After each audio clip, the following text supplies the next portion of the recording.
Class 12th बेटा आज का टॉपिक हमारा बहुत इम्पॉर्टेंट है, डेट इज़ मिरर फार्मूला।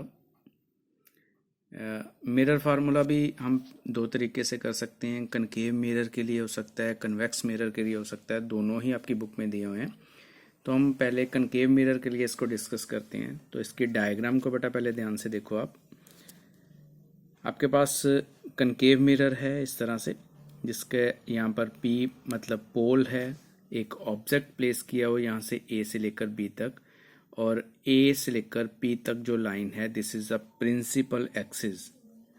और यहाँ से B से अगर कोई लाइट रे स्टार्ट होती है वो parallel to principal axis E point के ऊपर इंसिडेंट करके फोकस में से पास करके इधर को निकल रही है। जो लाइन सेंटर ऑफ कर्वेचर से आ रही है वो वापस उसी रास्ते से जा रही है, क्योंकि सेंटर ऑफ कर्वेचर से अगर कोई लाइट इंसिडेंट करती है मिरर के ऊपर तो अपने पुराने रास्ते पर ही वापस चली जाती है, क्योंकि सेंटर ऑफ कर्वेचर और मिरर का जो लाइन ज्वाइनिंग होती है that is normal to the surface.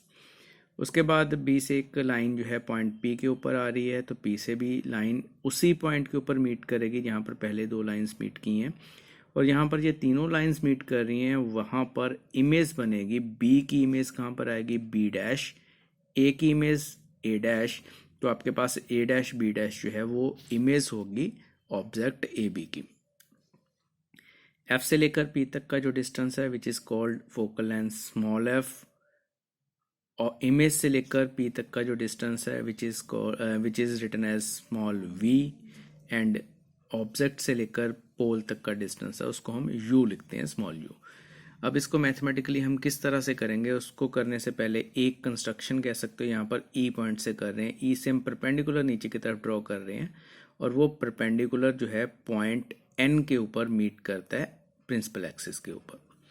अब इस सिचुएशन में आगे जो इसको हम डेराइव करने वाले हैं, तो उसके लिए क्या करेंगे, कंसिडर करनी है triangle A dash B dash F और ई एन एफ। डायग्राम में इस चीज़ को नोट करो, ए डैश बी डैश एफ ये छोटी वाली ट्रायंगल, और ई एन एफ ये वाली ट्रायंगल। ये दोनों ट्रायंगल्स जो हैं वो सिमिलर हैं। एक तो यहाँ पर एंगल हो गया, अपोजिट एंगल इक्वल होते हैं। दूसरा, अगर ये 90 डिग्री का एंगल है, ये भी दोनों इक्वल हो गए। तो किसी भी ट्रायंगल के अंदर अगर दो एंगल्स इक्वल मिल जाते हैं, तो किसी पेयर ऑफ ट्रायंगल्स में दो एंगल्स अगर इक्वल मिल जाते हैं तो वो दोनों ट्रायंगल्स जो हैं वो सिमिलर ट्रायंगल्स बन जाती हैं। तो यहाँ पर सिमिलर ट्रायंगल्स में करस्पॉन्डिंग साइड्स की जो रेशो होती है वो इक्वल रहती है। तो वहाँ से आपके पास क्या आ जाएगा, A dash B dash over N E. A dash B dash ये वाली लाइन है, उसके करस्पॉन्डिंग यहाँ पर क्या है, एन ई ये वाली लाइन है। और दूसरी तरफ आपके पास ए डैश एफ यहाँ से लेकर इस तरफ, और इस साइड से एन से लेकर एफ तक, तो ये रेशियो आपकी इक्वल रहेगी। अब यहाँ पर क्या करना है आपने, क्योंकि एन जो है काफ़ी क्लोज है पॉइंट पी के, अपर्चर बहुत स्मॉल है, तो स्मॉल अपर्चर में क्या होगा, एन और पी क्लोज रहेंगे। इसकी वजह से एफ एन और एफ पी के इक्वल हो सकता है अप्रॉक्सीमेटली, और ए डैश एन जो है ए डैश पी के अप्रॉक्सीमेटली इक्वल रहेगा।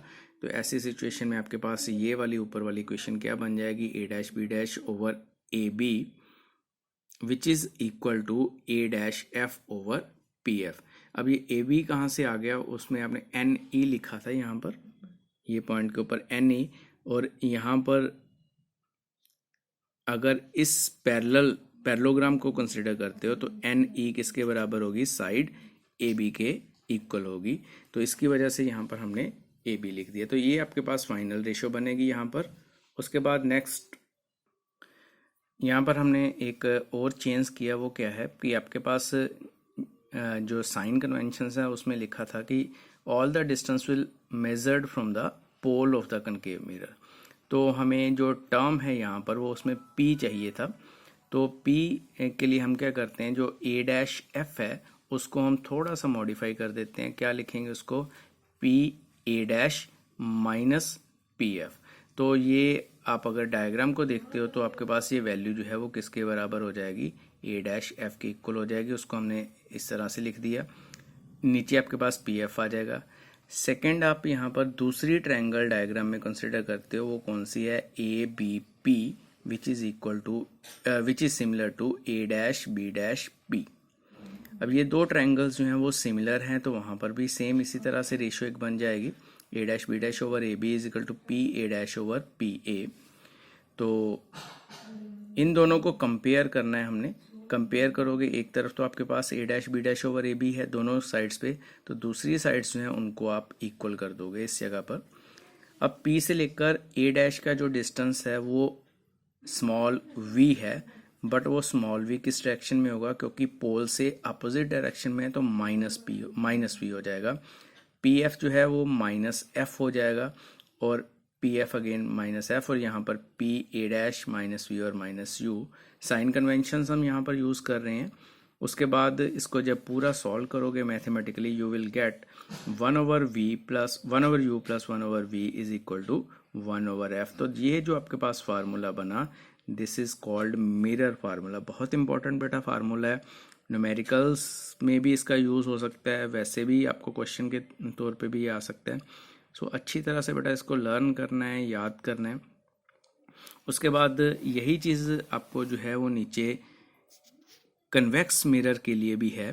तो ये कन्वेक्स मिरर वाला जो है, इसको आप एक बार खुद ट्राई करो, कोशिश करो इसको करने की। कोई डिफरेंस नहीं है, सिर्फ डायग्राम में थोड़ा सा डिफरेंस आ रहा है। वो डायग्राम का डिफरेंस कुछ इस तरह से है कि अब एफ और सी जो है मिरर की आगे वाली साइड पे, और इमेज जो है वो आपके पास वर्चुअल इमेज बन रही है यहाँ पर। तो ये बाकी रूल्स जो हैं वो सेम रहेंगे। तो इसको एक बार ट्राई करो बेटा आप। तो अगर कोई प्रॉब्लम या डिफ़िकल्टी होगी तो आप मेरे से बात कर लेना। तो इसको कंप्लीट करना आज आपने।